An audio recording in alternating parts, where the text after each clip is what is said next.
All right, we're live here from Jeffersons, Sunday night, 6 p.m. That means one thing. It's time for the Jag Connection. Jaguars fresh back home from up north Alabama off a 34-24 victory over 7A opponent James Clements. I think first and foremost, Coach, the question on everybody's mind is, have you dried off yet? No. It took a few days to dry off after that one, but no, it was a wet night, but it was a lot of fun. I mean, it was a stressful night, but, I think our kids had a lot of fun. I think the cheerleaders had fun. The band, I made sure I went on the band bus on the way out to make sure they knew that we appreciated them coming because they didn't have to come, and they weren't going to come, but Drew Ellis, the new band director, said he's going to bring a pep band, so he brought about 75 members, and they got there a little bit after kickoff, and they jumped on some school buses and came up there and gave us a little life. So, it was a different night. The rain was coming down in sheets, and but our kids, they showed a lot of determination and toughness and figured out a way to win. Yeah, you mentioned the new band director. I want to tell you, I've actually noticed that in some of the games we've covered. The band really seems like they're having a good time this year, and you can even feel it with the way they're playing and the songs and them getting into it in the stands. And they've really meant a lot to this football team this year, haven't they? Oh, there's no doubt. I mean, I think the kids love hearing the music, and they feed off of them. And it's kind of like when they got there, we started having a little energy, and I think a lot of that had to do with them giving us some noise and giving them something to have fun with. And we really appreciated them making that trip.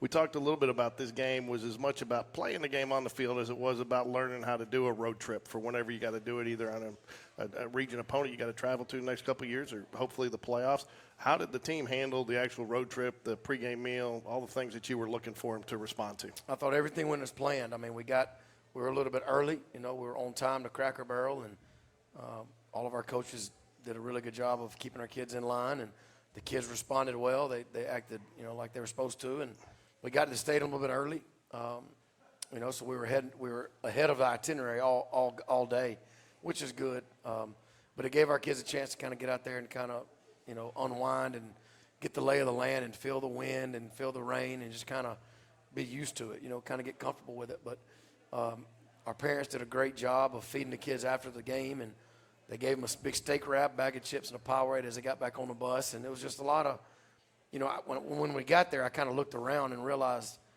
how big of a production, how big of a deal we have. We've got, 4 or 5 coaches doing this. We got the trainers doing this. We got parents. It was just a big logistical nightmare that our people handled very well. Our parents, from coaches to the kids to the trainers. I mean, our AD and our principal were there with us the whole time. They were sitting there getting wet with us, and it was just you see a lot of people from Spain Park doing what it takes to have a successful trip like that. It just makes you really grateful and blessed to be a part of it. And I know you got to be pleased too. We didn't have our normal crowd. People did make the trip, probably more than, and especially in the elements. And people came out to support the Jaguars, and I know that has to mean a lot. It's so easy to sit at home and watch it on Facebook or watch it on NFHS Network, but. We did have a lot of people in the stands, and they were loud, and I think our kids they appreciated it and they enjoyed it. How much did the game plan change from the time you really got up there to what you knew? Because we talked even that morning doing the coaches show. You weren't sure what you were going to get. It was still a question mark. Was it going to go north? Were you going to get wind? Were you going to get rain? Were you going to get both? Was it going to be the whole game? So when did you guys finally come up with the game plan for that night? I mean, it definitely changed. There were some things we felt like we could do through the air that once the elements didn't allow it, we kind of scaled back. Brock threw an interception, and I told him that was my fault. We should have never called that. That's in the driving rain, it's hard to make a throw down the field in a tight window like that's. We shouldn't have asked him to do that, and that was my fault, and I told him that. But we were able to throw the ball, enough to keep him off balance and to take advantage of some things. But there was a couple plays Brock missed on. I mean, he had a wheel with CJ running down the sideline, and he got the ball up, and the daggum jet stream just kept going. It kept going and kept going. Brock can make that throw in his sleep. But as soon as it got up in the wind, it just kept traveling. And so the elements were just really hard to really have a lot of downfield stuff. But Brock managed the game very well. He made some plays with his legs, and that was the difference in the game. His scrambles were the absolute difference in the game. And he bought himself some time on one of them where he hit Brazil in the goal line, and he hit Ryan another time across the middle. So there were some things we could do throwing the ball. It's just we couldn't we couldn't unleash it. We couldn't. It wouldn't have been fair to our kids. So it definitely changed a lot, but I thought Brock handled himself about as well as you can. Brock took responsibility for that interception. He said he had a bad read on it. I don't know if that's true or not. I do know Logan was sitting with me, and he thought he should have gone underneath. But, and again, in the broadcast, you mentioned it, that pass that he overthrew, I think the commentator said that's not a normal Brock Bradley pass. But a normal Brock Bradley pass is not with 30-mile-an-hour sustained winds, Correct. And I mean, even college, and the wind did play a factor into strategy because, longer field goals kicking off, it was easier to get the touchback. I mean, so did you – factor in which way you wanted to go in that game to have the ball a certain way in the fourth quarter? Not really, because, it was swirling. Before the game, we had our quarterbacks, Brock, they were throwing with the wind and against it just to kind of feel it, just kind of get a feel. We made sure they threw both ways to kind of see if one way was better than the other. But I don't think it really mattered. Because that wind was swirling, and it was really bad. It was a bad night to throw the ball, but he did throw 2 touchdown passes, and a lot of people can't do that. Well, and he was in a very efficient 9 of 14, 112 yards, 2 touchdowns, the 1 interception you mentioned. But I think the story of the night was really Dakari Shanks, 25 carries, 147 yards. These are unofficial stats. Just under 6 yards per carry, long of 21, 1 touchdown. But I gave Coach Bush a hard time yesterday. We were texting back and forth a little bit about the game. I said, Dakari was also a little bit of your best defense because by being able to use him to run clock, you were able to keep that because they had 2 solid running backs that you mentioned Friday, Oh, yeah. 2 tackles. They were able to run the ball some, which you knew going into that game. We did. And when CJ got hurt early, we were down to Dakari, and I told him at halftime, you're about to make your money. Like you're about to get the ball, and our O-line did a really good job of just maintaining their blocks, and just not trying to do too much. I think at one point we called the same play, I want to say 7 times in a row. Same type of formation, we just kept doing it. And then Kari comes out, and Corey Barber wanted to go back there, and he gave us another little gear. When he got back there, his little gear was different than Kari's. So I thought they complement each other well, but Kari made he converted a lot of first downs. A lot of backs wouldn't have converted. 3rd and 4s, he gets 5, or 3rd and 3s, he gets 6. A lot of backs wouldn't have done that. So we relied on him. I told him at halftime we're going to put the game on his back behind the old lineman, and he definitely responded. A year ago, you couldn't have done that either. He's a guy that's really benefited from the weight room program. I mean, he's always been growing. His body's gotten a little bit bigger, but he's really worked hard, and he's got the offer, I believe, and committed to Troy, correct? Yeah. But he's really worked hard to get his body where he could be that guy for you, didn't he? Kari's different. He's a different guy. He's built differently, but he works hard, and it means a lot to him, So hopefully we can get CJ back quick, so Kari's not by himself. But Dakari said, "Coach, feed me. Let's go. If that's what it takes to win, that's what it takes." And he definitely responded, and that's what he's supposed to do as a senior tailback. And I'll tell you, last thing I want to bring up, and then we'll go over some plays, is your defense. Defense, even though that you get down 14-0, they make some adjustments. Got a couple of takeaways that were critical. In fact, I talked to Brock Bradley, and Brock thought that the 4th down stand and the Joe Cross interception really is what changed the momentum in that game, that the defense changed the momentum in that game. Well, I told our defense today during team meeting, it started off a little rocky. They're a very senior-laden team. They have a big old 6'5" tight end. They got some big kids up front, and they put all 3 of them next to each other, and they run right behind them. And, so we knew it was going to be tough, but like I told the defense, if they gave up 7 points the second half, and we win that game because the defense stopped them from scoring. If they would have kept scoring, we could have kept scoring, and we would never have caught up. So we win the game because the defense, they stopped them second half and held them to 7 points. And we talk about all the time the last 5 and the first 5, the last 5 minutes of the first half and the first 5 minutes of the second half. And the last 5 minutes of the first half, Joe Cross gets an interception, and we go down the field and score to make it 17-14. The first 5 minutes of the second half, we get the ball. They try the onside kick. They touched it early, so we got the ball near midfield. We go down the field and take the lead. So the last 5, first 5, I thought our kids really stepped up and took advantage of the opportunity. I felt like that onside kick was a little bit bold and also was a little telling of what they were expecting. They were expecting you guys to make some adjustments, and they felt like they needed to steal a possession there. Well, I guess it was there. They had it. We kind of caught us sleeping a little bit, and they had it. all the kid had to do was let it go another yard and a half, and they would have gotten the ball right there and start the second half. So it was a heck of a call by them. It was a gutsy call, and I don't know. It worked out in our favor. He touched a little bit early, but it was a good call by Coach McGee. All right, let's go to some highlights here. I'm going to get those off. There we go. We'll go to varsity highlights. Here we go. We're starting off on a Brock Badley pass here. A little screen pass here that really sold nicely. Yeah, that was the first play of the game. Brock knows he's supposed to reach somebody. If they enter the box, he's supposed to pull and throw it. And they did a good job of – they added a guy, and we take advantage of getting the ball to Mitchell or Corey on the perimeter. And I thought it was nice here, again, what partially, you look and what sells this is Dakari sells this in there, really making it look like he's got it. Brock holding off onto his look, and, Corey not even looking back. And if you look, your offensive line is engaged hat for hat there.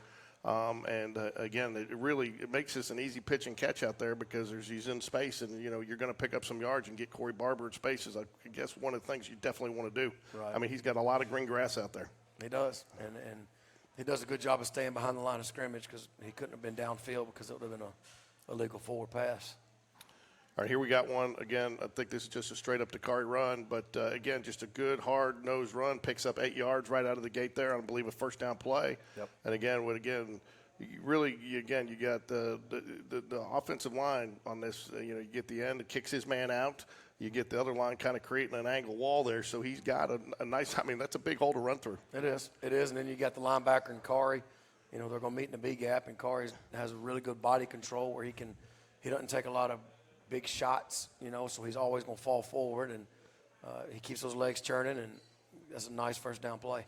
And, again, as a coach, I think you're probably pretty happy anytime you get Dakari into that second level linebackers and make it you're getting 5 yards there, Right. 5 yards a pop, and that's about what he averaged.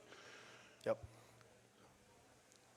All right, here's just a big screen. We're pulling all 5 linemen and getting the ball out to Mitchell Frazier and seeing if he can go make a play. And, so that's the kind of thing. We knew we weren't going to be able to do a lot of throwing downfield, but we could still throw the ball. So that's 2 examples of passes with Brock because, he's still got to help you through the air that you can do to get the ball to an athlete and let him go. And Mitch makes a nice play behind some really good blocking by the lineman. I'm not a football coach, but I do know stats. And when you got 5-on-2, the odds are usually in your favor. Something good's going to happen. Most of the time. Yeah, most of the time. But, no, yeah, Mitch does a good job. And you see the linemen all out in front, and one of them looks back because he's the spy. And, they do a good job, and that's a big play.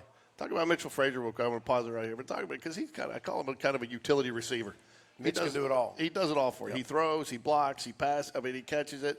He's not afraid to do things. He's well respected on there. He's probably not the fastest guy on the team, but he's got great hands and he's got great height. And I think we didn't really get to talk about it Friday, but just the week before on that little pooch kick that they had, just how high he went up to get that. And that kind of saved people didn't realize the value of that. Yep. Mitch, we were talking about him today. Mitch, sometimes he looks like he's coming apart. Like he gets hit and he's just fighting for extra yards. Then all of a sudden you realize he just gained 15 yards. It doesn't look like it, but he's long and he's a really tough kid. So here we go. I think we got another. This is the reverse to Andrew Thornton. Yeah, we got some. We got a few tricks in the bag, and we're not afraid to call them. You start getting into the red zone or high red zone. You got to figure out ways to get the ball in the end zone, and our guys really did a good job of executing. Andrew got out here, and he had a bunch of lead blockers, and, he got the ball inside the 5. Again, what I kind of picked up here is if you look at the James, the backs are all to the play where the play's going now. Again, Dakari, or who I think Dakari was the back in here at this point, does a great job selling it. They all go that way, and then you see Mitchell there about ready to tee off on the linebacker. You got a downfield block there, and, again, it makes it big. The big question I got, again, you see all those guys going for Dakari right there. I mean, and they've got 5, 6, 7 guys, and then look at this wall of people you got down there going down the block. And, again, a lot of backs for James Clements to the where the play's going. And, again, you get another block downfield there. Brian Brazil down there. The big question I got is, did Andrew Thornton get a hard time from getting caught from behind? Oh, they got on him about that. Because I know Mitchell Frazier. Scored. I know Mitchell Frazier got caught at that time. We gave him a hard time, so I was curious if Andrew Thornton got it. Yep. So. Here's the Joe Cross interception again. Follows it, and they really not. And Hagan Holly was a big part of that interception there too. I mean, he kind of sat there and sat in where he wanted to go, and kind of forced him to make that throw where he didn't really want to. That's Braden Matheson. Sorry, Braden. Yeah, that was a big play right before half. I mean, they're up 17-7 at this point. You know, they're driving, they got the ball near midfield, and instead of them, you know, extending their lead before half, we get a chance to go down there and cut into the lead. So Joe Cross is always in the right spot. You know, Joe Cross, another guy, a little bit of a pleasant surprise this year. What I say, he didn't play football last year, did he? No. And then on top of that, you had Hagan Holly. Sorry, guys, my daughter's calling me real Joe tight. hadn't played 9th or 10th grade, so this year finally he came back and decided to play. So he's and Hagan Holly, another guy, contributed that defense. Yes, he was on the team, but he had to sit out on last year with a neck injury. So, you know, two guys that are really contributing that stuck with it. They wanted to be a part of the team. Again, worked and conditioned and have make the most of their opportunities. no doubt. So I think this is right after the interception here. Yeah, so like I said, we got a bunch of trick plays, and we got, you know, they're called tricks for a reason. Yeah. You try to trick them. But, all right, so, yeah, Brock right here just, you know, he's just Brock. Yeah, but I thought he made a great read here. And if you look here, we'll pause it here, we'll freeze frame it, but he gets it. And, you know, he's looking downfield to pass. Nobody's and then, open. well, that, and he looks, and all he's got is backs facing him from, and if they can't see you, they can't catch you, right? Right. And you could tell as soon as all those guys turned and started going is when he decided to pull that ball and run. And, I mean, he's just his downfield vision and to pick up on that, I thought was pretty keen to be able to see that. And then you got big 77 down there in front of you. You got to feel good. Well, you know, Brock just does Brock things, you know. I mean, it's the play wasn't – it didn't work like you draw it up, but you know, Brock being Brock just made an extra play, and that was a really big play right there on that drive. I think that's an underappreciated part of his game too, his feet. You know, he's probably not, you know, he's not a dual threat quarterback by the definition, but he can move for you. And you've called some quarterback draws and some runs for him. And when he does, he usually picks it up. And in fact, that Hoover game made a critical scramble and fought for those extra yards to keep that drive alive on 4th down. Well, the thing about Brock is if we wanted to, you know, if we wanted to draw something up and have it to where he carries the ball 10 times a game, he'd average 6 to 7 yards a carry, and he'd have some big yards on the ground. But that's just not what we want to do with him a lot. But he's definitely a great athlete, you know, and he's showing it every Friday night. Another roll. This is another pass. You talk about making the adjustments. You went to some passes that you knew that they were either going to be there or he could throw them away. You didn't go to the true definition of a downfield passing game. You went to smart passes where he had a couple of options and you weren't going to put a lot of pressure on him to make those tight window throws. And right here, he probably, you know, he came off. It's funny. He came off after he made this throw. And the first thing he said, I wanted to love on him. He said, I should have thrown it sooner. You know, I thought and I'm like, yeah, you're right. I thought that too, but if you look right here, you know, if you look right there, you know, I thought the same thing when I first watched this, but then he does a nice job waiting until the guy comes up and commits and gets a little more space where he can put a little bit more air under that ball, and it's not as hard of a catch in those conditions. And I don't know if that was his mentality, but to make that guy commit, it makes it a little bit easier throw there, doesn't it? It does. I mean, the play's drawn to, you know, as soon as he's open, get the ball out and let him go run in the end zone. But he did a really good job of baiting the guy. The guy jumped, and you know, not many people can make that throw on the run in a tight window by the pylon, but Brock did. We got a couple, I think, Dakari Shanks runs in here again towards the end of the game here. This is second half when we just started handing the ball off to Kari and behind the line and started running, and you know, he made some nice job.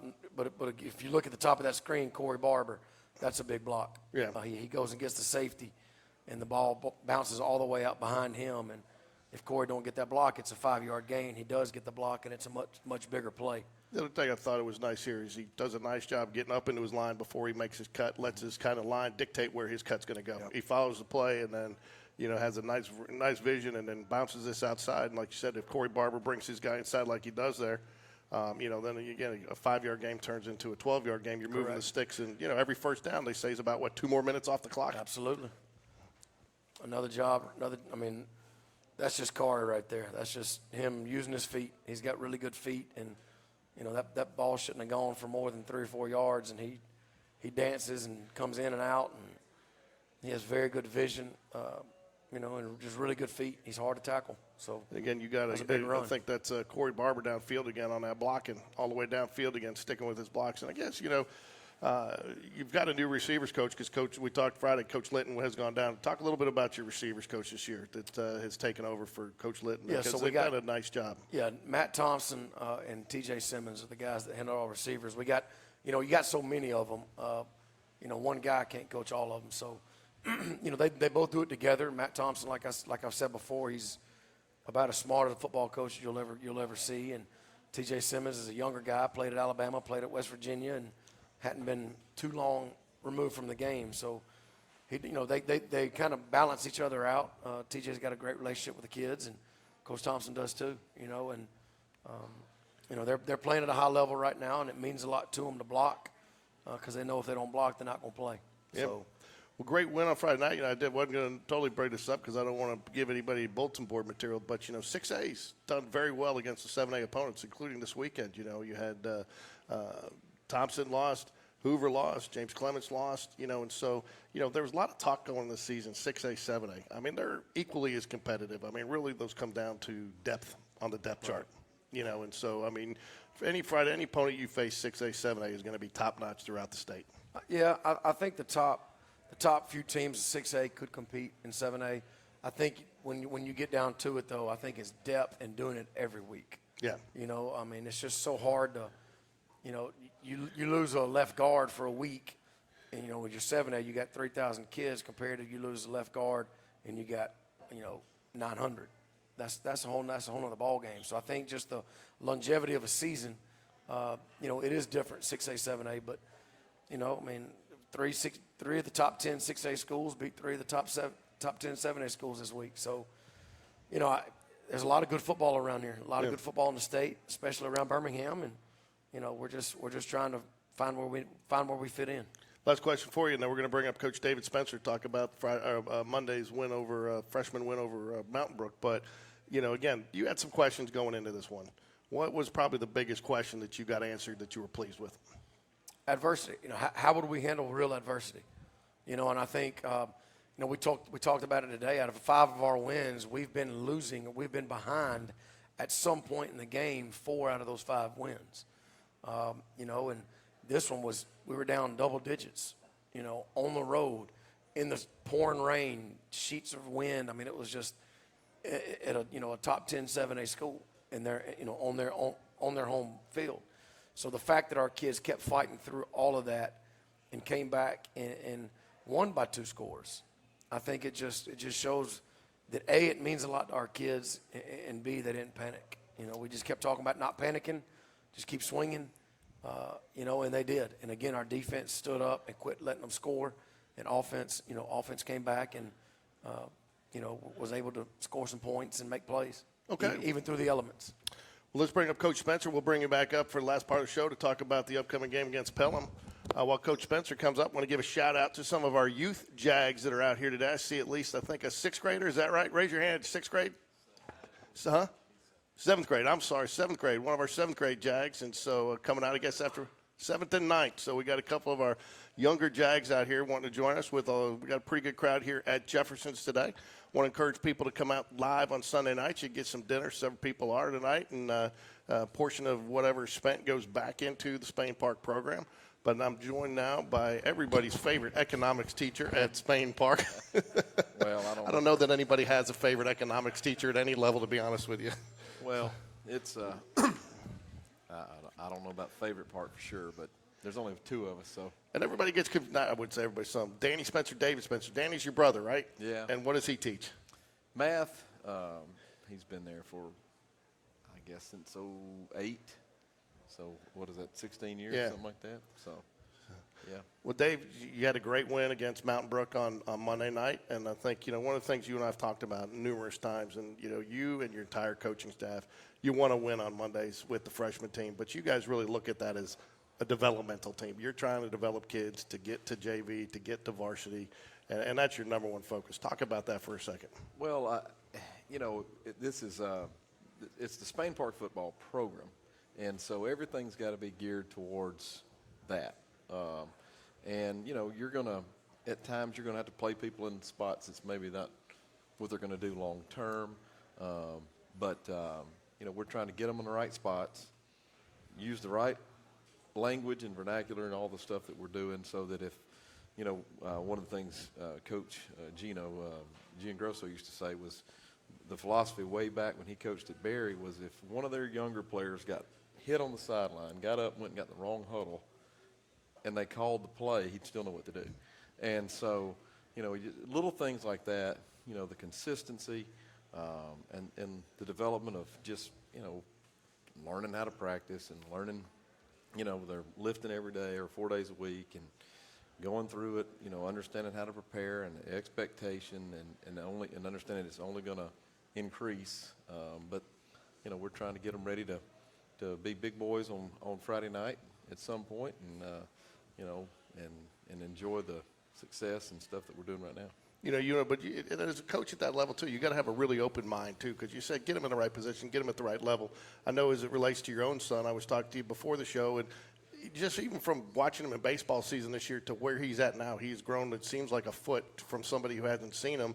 And these kids' bodies are changing. And you said, your son's 8th grader playing some defensive line, some offensive line. You said, I'm not sure where he's going to end up yet. And part of that's going to be what his body does over the next couple of years. So as a coach at that level, you've got to have an open mind and even and I know with my son, they made a position change with him as a 9th grader because his body had changed and he wasn't in the right position. Well, and now you don't know. I mean, you don't know what they're going to do. You got to have 5 offensive linemen. So that's part of the rules. You got to have 5 of those. So there are some kids sometimes that are offensive linemen in the 9th grade, and I was joking with a few of them the other day about all of them decided they're fullbacks now, but some of them have to go play defensive end later as the numbers when you start adding them up with the grade ahead, the couple of grades ahead. But you're just trying to get it out there. You're trying to make it fun. You try to make it enjoyable. That's the other part of it that you're trying to get mixed in. That it's got to be fun. It's got to be enjoyable. It can't be just beating on it all the time. And we try to mix that up. We try to work. We try to make sure that that's very important and that they take it seriously. But ultimately, we want them to have a lot of fun. But we want to, if they're not getting better and they're not developing, it's hard to keep wanting to do it. They don't see those quick returns that they want to see now. 2 more questions. We're going to get to some plays. First is, now that you've got, you all right? Oh, I hear you. You got me now? I don't hear you. You there? Yeah. You there? No, but. What just happened?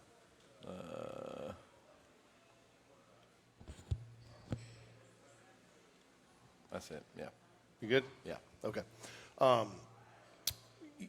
You've had Coach V now for a couple of years, and I think this is probably the most consistency we've had as far as working together at all levels, 7th, 8th, 9th, JV, everybody on the same page, terminology, stuff like that. This year, did you find that being the 3rd year in that program, you're getting kids a little further along so that you can kind of start taking them to that next level?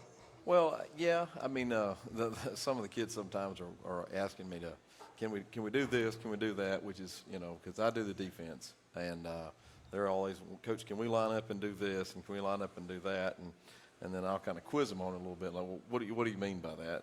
And they got a little bit of clue about what some of that other stuff is, but I don't think they completely understand all of it. But that's the fun of it. They're hearing the terminology and they're asking, and we try to keep it pretty simple so that they can develop and understand and learn what every little thing on defense is. They every time you do something, you got to have everything covered, and so. But they do. They ask me questions. They'll say, Coach, can we line up? And I don't want to say all the terms and stuff, but in this and run this blitz and that blitz and play this coverage, which is good because, they're thinking about it. They're thinking about it. But, yeah, I think we're starting to see some more of that. We've had it before, but anytime there's turnover and having to adjust with what your players and personnel makes it more difficult. But we are seeing some return on the consistency for sure. And the last thing is, you're a big part of the buy-in because you're with those kids. You're coaching them now. You coach freshmen in the morning. One of the things that you had mentioned earlier, it's a program now. And you feel that now for the first time in a long time. You feel that they feel a part of the football team, not the freshman football team, but the football team. And you've got them coming out and watching and supporting. Brock Bradley came out and he could play-by-play and called the game with us. You see other people coming up after practice to watch him. It is a true program. So, talk a little bit about the buy-in, not only the team, but the families, even at your level, have had. Well, it was funny the other day, what kid came to me and asked about wanting to swap his position. And I understand it because he's wanting to practice and get better and get more time in the game. And I sat down with him and I said, here's how we're going to do things. We want to shoot you straight in this program. I said, I would want somebody to tell me the way it is straight up and explain to him why that was probably not the best thing for right now. And because of that direct honesty, and he knew I was shooting him straight, we got finished. He said, Coach, I appreciate it. That's it. I'm fine for the rest of the year. And so when you do that all the way through, they're going to buy in more because, hey, he told me the way it's going to be. This is what's going to happen. And I'm just the entry level part of that. I just want to set it to where they understand that, and it all falls under the vision of Coach V, though. This is not my decisions. These are things that I'm just trying to put in place to help us be successful on the entry floor, so that when he gets them, they understand it and they see some of those same things carrying back over. All right, let's get to some highlights from the game on Monday. Good to have Nash Davis back and behind underneath the center, huh? Yeah, we've got to have him back here. Here he is handing off to Nick. Now look at Nick, just keep his legs going. Yeah. We'd like to see some of those big guys kind of do the old lineman jog up there and pick somebody off. But it's a good play, good run right here. Nick gets hit, stops, but he keeps his feet right here. He's got a defender on him. But as soon as we get the break right here, you'll see he keeps going, keeps driving, keeps playing. And we got some blue shirts, like I said, standing around. But, overall good run there. Yeah, that's kind of why I highlighted that. I thought, he should have been tackled right there. Yeah. And he kept those feet going, and he fought hard. He's a great kid. Great, works hard, is real quiet, just does what he's supposed to do, and good athlete, good player. Here we go. Nash we got a vertical ball right here to Barrett Price, and the ball was really good here. If you notice, protection's pretty good. We do give a little bit of we kind of miss a guy right there because we didn't communicate that as good as we should have. But Nash gets the ball off right here, makes a really nice throw. Just effortlessly throws the ball down the field, just right on the fingertips, and the DB was even with him and allowed Barrett just to go get it. And Barrett's a good player, works hard, runs really good, competitor here, and just runs underneath it and makes a catch and scores a big touchdown. Yeah, he was. He had 3-4 yards between everybody. You might have missed one guy, but you missed kind of the right guy there. Yeah, I mean it's we're glad to see the ball be able to get to go downfield a little bit there. So this one, and I'll tell you kind of what impressed me here. I probably wish he had thrown this a little bit earlier. Yeah, I don't think that broke up right there, but what happened? Hello. This thing keeps going off right there. Oh, there. here's some of the power. We lost the power. What happened? No.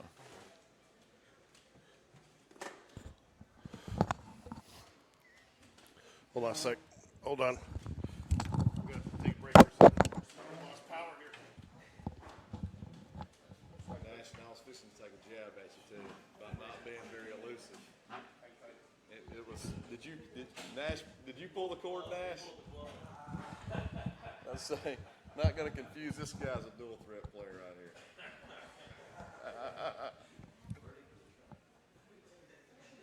I'm going to stop this. This thing.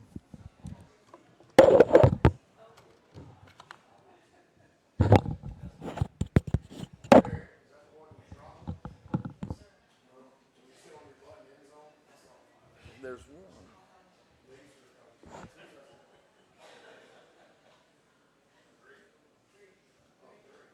You did drop one, didn't you?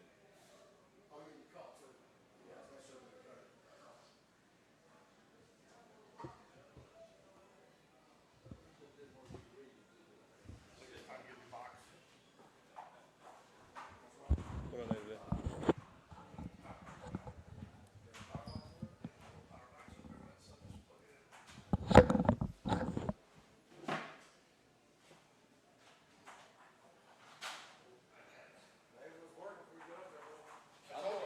It kept shorting out on me over here a minute ago.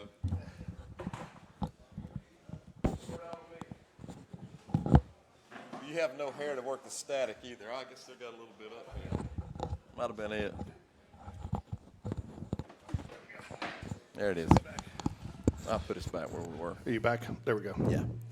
Can you hear me? Yeah. Hold on. Hello? There we go. All right. We're back at it. All right. So this is the play where we just threw out there to Asher McBride out there in the. Yeah. So one thing I was impressed here, though, is he even though he's backpedaling here, he definitely gets his foot set. He gets his feet set there before he makes that throw. Because if he doesn't, that's a pick six. That's right. Yeah, I mean, he got out here, but he knew where the ball was supposed to go. That's the better part. He knew where he was going, where his help was, where his check down was, and what to do. So he had the presence of mind to stay calm, not try to do too much here, and just get the ball out. And we make a play, and then Asher here really running hard, making a good play. He can really run. All of our wideouts run run really well. But a nice catch there. I think this is another ball right here. Little sluggo looks like here to Barrett again, and it just drops. It catches this one right on his fingertips again. So he had a big night. He had, a 69-yard play and then a 40-something yard play, maybe 50-yard play. So he had well over 100 yards receiving and 2 touchdowns. But the defender here, he just gets on top of him and then just runs by him. Yeah, and I thought this was good. The receiver here at this level, you don't typically see this. He's running his route, and then he looks back. That's right. A lot of times a wide receiver is going to look back from the line of scrimmage. He's going to be selling. He's not going to know where he's going to go. He runs right into the guy like he's taught, and then right here he looks back for the ball, finds it, and runs to it. Well, there's some familiarity you can tell with him and Nash. They've done some, played on some sports teams together before, and so there may be a little bit of just that knowing what each other's doing there. So, but he trusted him to make a good throw, and he did. All right, and then we've got the kickoff return here. Again, nice blue wall set up there to start the second half. We did, and I want you to watch this part here. Nick's going to score here, but when we roll it back, you'll see James David Thompson just shoot up there to the top to get in front of any of the people that could potentially catch him and make a tackle. And then I guess almost like he realized, I'm about to pass Nick here. But they were up on everybody. We practice that, make it important. Everybody's got a job to do, and we got the ball right where we would prefer it there, and he was able to hit it and hit the seam and take off. Well, the nice thing there, too, you got everybody engaged about 5 yards before he gets to him. That's So right. now he's got options. He can right. pick his hole. He's not having to wait, and they're all up there engaged as soon as and he's got options. And he picks that hole, makes a move, and like I said, I did think Thompson was going to pass him. Watch him just come out of here. I mean, Again, there's a nice block right down there downfield, so he's just got to beat one man. He does. And he's gone, and then just like JD gets up there and then realizes, let me slow down here so I don't take this. I thought he was going to take the ball from him for a minute. All right, so running through arm tackles there. Being hard to go down to big characteristic you want in your back. Again, I think, too, part of what I pointed out here was did a nice job here following his lead blockers. Yeah. I mean, followed his lead blockers. He led them. He had the patience to let them get downfield, then make a block for him, and it turns, again, what could have been a 5-yard gain into a first down. That's right. I mean, we were, I think, at second, third, and 2 or 3 yards, and so, we talked to him about just make sure we get the first down, but he runs to the initial guy. We get up on everybody and make some plays here. Here's JD getting tackled and cutting around, and we got a little speed sweep to him. He gets him turned around, and he just takes off back out the back door there. Here's a nice little screen pass. Yeah, that's Landon Montz in the game now to Ducati L. Again, Ducati made some plays the last time I was on here talking about the previous game. Again, you get all those guys. And again, here, you got your tackle out there blocking the one guy that he's got to block to make sure he's got that passing lane. That's you right. let everybody else go. Yeah. So he engages in him to keep him the passing lane that he needs. And, I mean, a lot of times that's overlooked because you miss that guy. He can't make that pass. Well, we want that guy to keep coming, if you will. So he's going to sit like it's just normal drop-back pass so that we can get that guy off the edge coming and we can get the other guys underneath and maybe slip the back and then we get people out. But, sometimes the block isn't got to be a knockout block. You just got to redirect the guy, and you saw that happen there to start with, and then we're downfield. And then, you got a good player in open field, and he just makes a play. Yeah, and there you go. And so you guys walk away with a nice little victory against Mountain Brook. And again, you work with some of these guys, and we didn't get any you didn't have any punts, okay? But I understand you've got is the backup punter for the varsity is he JV or is he freshman? He's a freshman. Yeah, and then also the backup kicker is a freshman as well. Yeah. For varsity and Colt Stabler, who everybody told me was Kenny Stabler's grandson, which turned out not to be the case. I don't think that's accurate. No, that's not accurate. As I was told, I found out while I was on the air, and I thought Dunn was messing with me, but apparently a lot of people have made that mistake. But anyway, so. So talk a little bit about what's left for the freshmen this year because their season is winding down. They'll continue to do some things. Some of those guys will probably move on to the travel squad with the varsity. Right. Well, we're 4-0 right now, and we'll play Vestavia tomorrow night at Vestavia, and that'll be a very it'll be a tough game for us. They got a good team. They've improved every week since their opening game, and then we'll play the Homewood the following week, and then we'll play Vestavia again. And then I think we finish with the Calera JV there at the end. But it's getting in. We're halfway through the game part of it. But this has been, like I said, it's been enjoyable. We want to keep it going, keep improving, keep developing, and so that these guys can have a positive experience and enjoy it, and want to keep working towards something maybe a little bigger. And then after that, for you, after freshman football, it goes to baseball. So Yeah. you're a year-round coach and a year-round teacher. Yeah, just jump right from one to the other, seems like, all the time.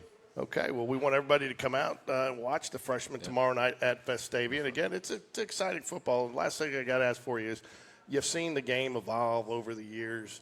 Your quarterbacks are coming up a little bit more development. Some of that's the commitment that's been made to the youth. Has that helped participation? Because you're not just sending 2 wide receivers to go out there and just block all the time. I mean, you're able to get more people involved because it seems like everybody's motivated to do their job, whether they're an offensive lineman or a wide receiver. Well, the biggest thing that I see with them playing younger and coming up there is the kids have been around each other.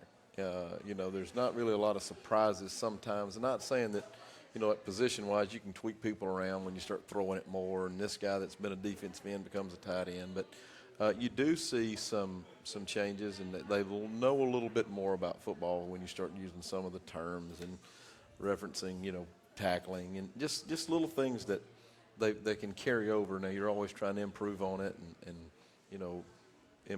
increase what you're doing. But, we're seeing players a little bit, they've played a lot more. They've done they enjoy it. It seems like they're really enjoying it playing. At least this group that we've got this time at. And I know you may not admit it, but I know you enjoy coaching this group. I know you take a lot of pride, and all those coaches down there do, about the development aspect. I mean, you take a lot of pride. I've seen it in baseball and in football when a kid, takes that next level, maybe has the success of the varsity, knowing that you had a little, not that for the self-gratification of knowing you had a little hand in it, but that your work's paid off, and that's why you guys do it. You're not coaching just to coach. You're coaching to make these kids better. That's right. And I talked to him a little bit about that the other day, that I said, I'm not coaching you to win freshman football games. I want you to understand the importance of, preparing. And what that means, it's not just preparing to play a football game on a Friday night in 3 or 4 years in early December. It's really to prepare you for, you understand that it's the importance of doing what you have to do to get the result that you want. And that it's not just we just show up. There's something got to be done. And if you learn those habits and a little bit better each time and each week and each year, you'll look back and maybe that me and the rest of these guys have been a part of their journey and helped them more, and gave them a positive experience. And it's sometimes they remember some of the things you say, and it's good. And then sometimes they remember some of the things, and you go, I don't remember saying that, And last question for you, I'll let you go, but is this a coach fee requirement? Because I know a lot more coaches are starting to shave their heads these days. Is that part of the requirement to coach on? No. My hair's, I cut mine off, 4 or 5 years ago. Yeah, well, I'm used to seeing you in a baseball hat. So. Yeah, I'm going to try to limit my facial hair, though. I mean, if we start having to grow all of our chin out, I'm going to have to draw a line somewhere. All right, well, Coach David Spencer, thanks for joining us. You're doing a great job with our freshmen, and the future of the Jaguar program is bright because of what you and your coaching staff is doing. So we'll bring Coach V back up here. We're going to talk Spain Park Pelham. I mean, if you're going to require me to shave my head, I think my kids won't let me do the show anymore. No, I've shaved my head for about 20-something years now. I tell you, you got to make you feel good as a coach, not only see the crowd that's here tonight, but see some players coming out to listen and just to support the program. Oh yeah, I mean it's we're like Jag Connection word says, we're trying to connect everybody in our community that that cares about Jaguar football, and it's always good to see these guys here. Yeah, so let's you got a game coming up, but one of the other things I want to talk to you about, and this kind of goes into the last 3 games, is you talked about having a lead and then really having to hold on to it, and then that almost happened in the Benjamin Russell game, but then you got that stop and you picked up on the lead, and you didn't find yourself in that situation. Again, that almost happened, but you closed out the game very nicely again. Do you feel like that kind of clicked in that Benjamin Russell game where they're finally getting, hey, we can control our own destiny in the game by closing it out? Well, I don't know. I think it has a lot to do with the kids not panicking. We talk about being a heavyweight, and we feel like we work like heavyweights, and I told them at halftime, I said, there's going to come a point in time, the second half, I don't know when you're going to be, I'm going to scream at you and I'm going to yell at you, weight room. and that's when the weight room is going to show up. And that long drive we had where Dakari punched it in, they gave us, the 2-score lead. That was a long drive, and I was screaming at him weight room like that. That's when it shows up, when you need it to show up, it does. And so I don't know. I think a lot of it has to do with our kids just not panicking. They feel like they're always going to be in the game, and they're going to figure out how to win, and they do. So, we need to start fast. We've talked about that again today about how, we can't always rely on the fourth quarter to come back and finish games. Like, we have to start fast. So that's one thing we're going to stress this week about. I don't care who the opponent is. I don't care where we're playing them. I don't care if we start on offense, start on defense. None of that matters. We got to start fast, and that's going to be the stress. That's going to be the something we focus on this week. You got Pelham this week at Pelham. For whatever reason, that's turned into a little bit of a rivalry game. Got a little chippy last year, even got a little chippy the year before. I guess maybe it's just because of the close proximity. But it is somebody I think everybody was kind of excited we ended up in the same region because it is somebody that, again, it's kind of like already a little bit of a region rivalry, isn't it? Yeah, it's right down the road. It's Helena and Pelham are right down Valleydale. So our kids know a lot of their kids and vice versa. So, it's going to be a tough game at their place. Coach Vicker does a great job. They're young. But they play really, really hard. Coach Gibbons is over there, was with us for a long time, and so we know we're going to get their best. And that's the thing about it. We've gotten our program to the point where, every time we go out there, we're going to get our opponent's best. So we've got to match that. We've got to be prepared for that, and we can't wait. Again, we can't wait till they swing for us to start swinging. We got to get off the bus, and we've got to come out with a lot of energy at the beginning of the game because we know we're about to get Pelham's best. So you talk about that. They are 1-4, coming off of a victory, though. But this is a very young team. Going through their roster, top to bottom, a lot of sophomores, okay? And a lot of sophomores that are actually putting up some decent numbers. So, you got to kind of worry because you can't really take that record because at some point with those reps, those guys are going to click, and they're no longer going to be sophomores. They're going to be a little bit more veterans. And so you don't want to be that game that it clicks against you, right? Right, you don't. And Coach Vicker, he's been around a long time. He's been around a lot of good football when he was at Daphne. He's been around a lot of good football, so he's going to have their kids prepared. And, like I said, they're going to want to beat us. Every week our target gets bigger on our back. But that comes with, when programs change, that comes with expectations and trying to raise the bar, and that just comes with it. You're going to have a target on your back, but, we're going to get back in the weight room and just keep doing what we do and hopefully get out there and, play hard Friday night and start fast and hopefully come out with another region win on the road. One of the things I was going to ask you about, or it's natural to talk about, is how do you keep from getting overconfident? But I don't think you really got to worry about that as much with this team because they kind of self-manage that, don't they? I'm talking to Big Lane and Johnson a little bit, texting with him Friday after the game, told him a great game, and he said it was a great team win. A lot of those kids come back when you compliment them individually. They want to talk about their team and their teammates, and these guys kind of self-manage their expectations as far as staying grounded and, as you guys like to say, rinse and repeat. We knew we had a chance to have good football players on this team, but we talked all off season through our 2 book studies on leadership. Through all of our daily devotions, we talk about just playing for each other, and we knew that was going to be our team was going to be wired a little bit differently this year in terms of playing for each other instead of just with each other. So when you get kids where they're playing for each other, good things happen because they feel like if they don't do their job, they let somebody down. And that's kind of where we are. We've got a lot of kids that have been here, with us for 3 years, and it means a lot to them. And whenever it means a lot to them, they're willing to do a little bit more. And, we talk all the time about when something good happens, celebrate with each other. Don't taunt the other team, celebrate with each other. You didn't score because of what you did. You scored because the other 10 guys did their jobs. So it's just that humility, that humble mentality of you can't do this thing by yourself. You've got to depend on other people around you. And, I really, truly feel like our kids they get excited about each other's successes. And I don't think that was the case, here for a while with us. The last couple of years, we battled some of that, but I think finally we got it to where our kids are, when we score, we score. Whether I had the ball in my arms across the goal line or not, we scored. So we celebrate, as one. So I think that makes a big difference. And I think the reverse, I think probably one of the reasons I feel like you've had some success you've had this year is the reverse is true. when you fail together, but you pick each other up. And that failure doesn't grow into multiple failures, or that bad play doesn't grow into multiple bad plays, because you pick each other up and you don't let anybody dwell on it too long. And you don't focus on that. And I mean, that's something that's very unique, and that's got to have taken the full 3 years you've been here, and it's probably something that you're still going to continue to develop. That's a never-ending process. I mean, in our leadership, one of our books that we went over, Tony Dungy's book, it talks about, what kind of leader are you? Are you the leader that puts somebody in a trash can when they do something wrong, or are you the type of leader who they want to volunteer to be a part of what you're doing because they believe in you? And that's what we tell our kids. Like, if you're going to be a leader on this team, you got to get other people to follow you. They got to believe in you, because just because you're big and strong and you can catch passes or throw or tackle, that's not going to get people to follow you. When life hits the fan, you're going to rely on people you can believe in.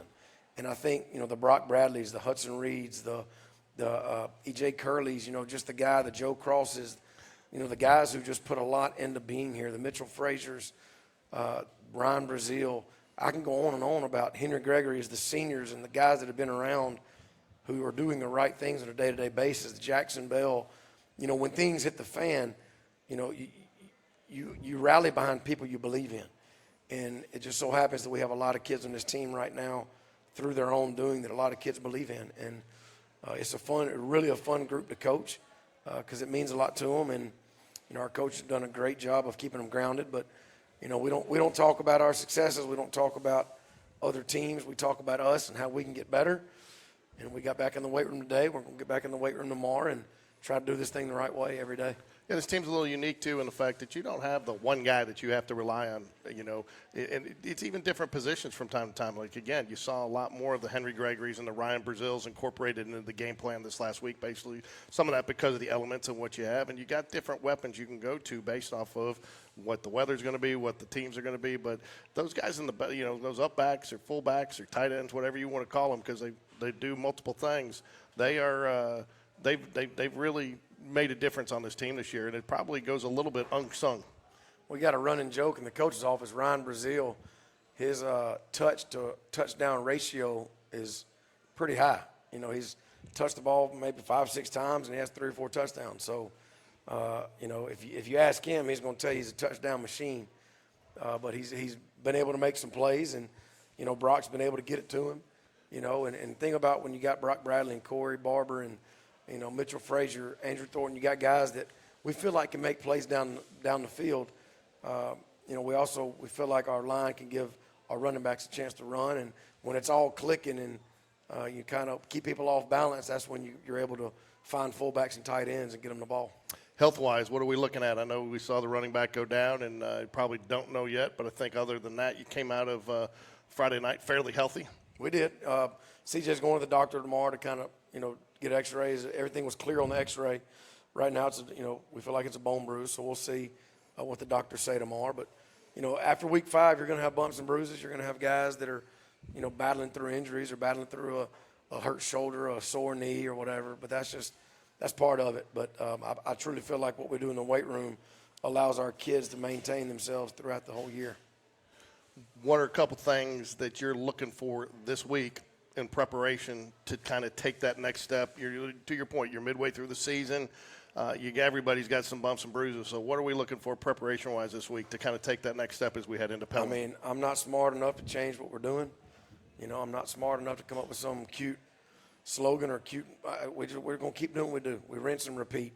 The biggest thing is we've got to come out of the box fast. We've got to start fast this week. And, I think that's going to feed off each other. I think if the offense starts fast or the defense starts fast, it's going to feed energy to the other side of the ball. And not worrying about who our opponent is, go out there and play fast. Obviously play physical, but this week we're going to stress playing fast. And keep doing what we're doing. We're not going to try to reinvent the wheel.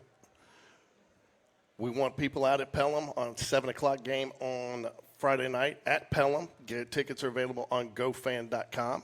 We will not have a Jag Connection next week. We're off next week, and we'll be back the following week after the game against Chelsea, which will be a big game. But, but again, talk just a little bit for the people who haven't seen Pelham. You've been around them enough. You got Coach Gibbons over there. What can we expect kind of Friday night from that game?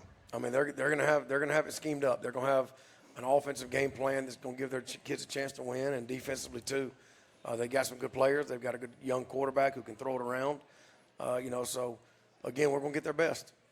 That's part of it. And Coach Vickers gonna have her kids ready, and they're gonna get after us. There's no doubt that they want to be the team that knocks us off, and we got to come ready for a battle.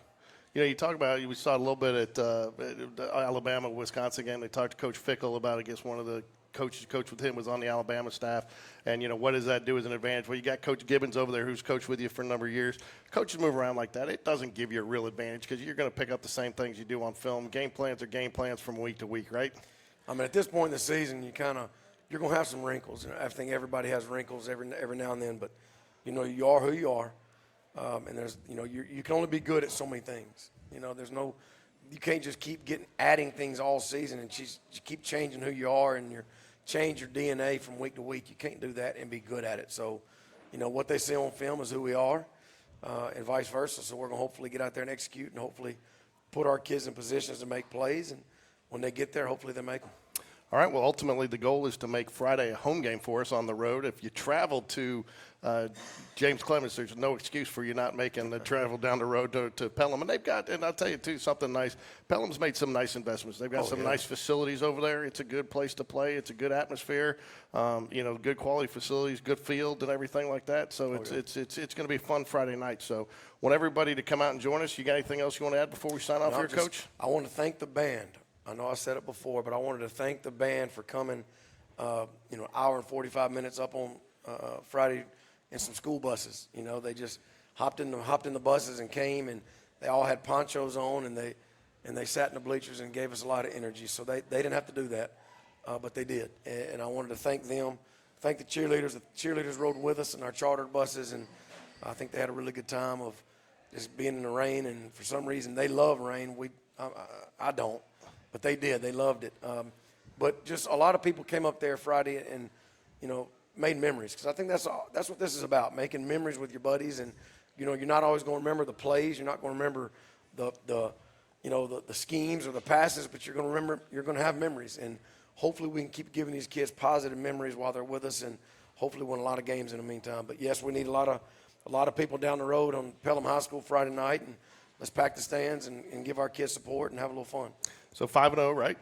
Jags 5-0, far. 5-0, but still a lot of region play left. Nothing decided, Sure. So what you did the first 5 don't mean anything into the next 5, right? That's it. So I want to get everybody out there Friday night. I want to thank the band, all the fans. I want to thank everybody for coming out here to Jeffersons. We're here every Sunday night except for next Sunday night.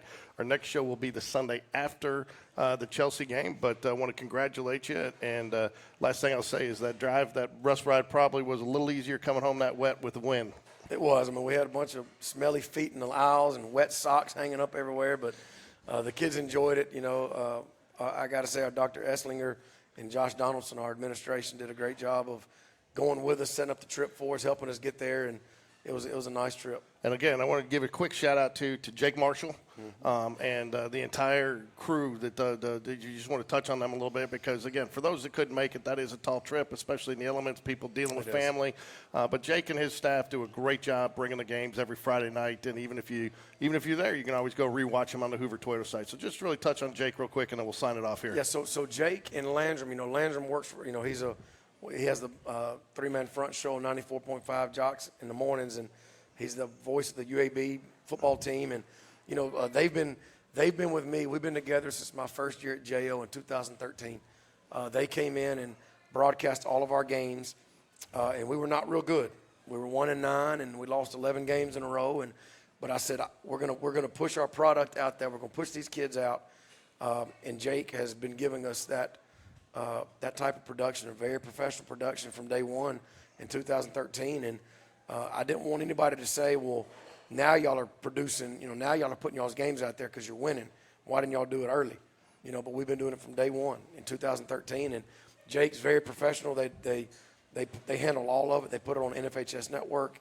They handle all the graphics. They put it on the Hoover Toyota's Facebook page, and you get anywhere from 10,000 to 20,000 views of those games each week. So a lot of people are out there watching, and it gives our people, with family from all over, a chance to watch our kids play. And Like I said, you have Landrum and A, Moore, very professional, and it sounds good, it looks good, and it's just anytime we can get on a rooftop and scream and shout about Spain Park football, we're going to do it. And they give us that avenue, and they're just really good at what they do, and we're very thankful they choose to produce our games. And it would have been very easy for a lot of people on Friday night with the weather elements not to bring out all that equipment because he's got a lot of equipment. There's a lot of investment there. He did it. He set up in the rain so people who couldn't go could enjoy it. And so, I mean, not only is he doing a great job, but he's committed to doing a great job. So he is, but let's be honest. He lives in Huntsville, so he didn't have to drive far. All right. There you go. Now in Birmingham, he has to drive down here, but he lives in Huntsville, so let's not. I don't want him to get too big ahead. I want to thank everybody for joining us tonight on the Jag Connection. Like I said, we'll be back in 2 weeks, but everybody come out Friday, watch the Jags at Pelham. Get your tickets on GoFan. Thanks for joining us tonight, Coach V. Go Jags. You got it, man. Go Jags.